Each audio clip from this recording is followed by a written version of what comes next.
అరే నా దేశంలో నేను బతకాలంటే నేను ఎవరికి ట్యాక్స్ కట్టాలి?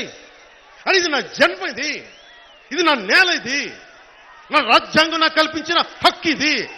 జగన్ నువ్వెవడివి? జగన్ నేను ఎలా బతకాలో చెప్పడానికి నువ్వెవడివి? నీ మంత్రులు ఎవరు? నీ ఎమ్మెల్యేలు ఎవరు? మీ పార్టీ ఎవరు? మేమందరం భారతీయులం, మేమందరం ఆంధ్రులం. నువ్వెవరు చెప్పడానికి మాకు? అరే మాకు అంబేద్కర్ కల్పించిన హక్కు ఇది, నువ్వెవరు చెప్పడానికి మాకు? నాకు ఫీజు రీఎంబర్స్మెంట్ కావాలంటే నిన్ను అడగాల? ఏం మాట్లాడుతున్నావు నువ్వు?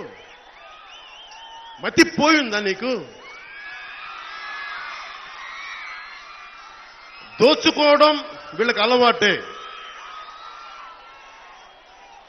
అంటే మనం అనుకుంటాం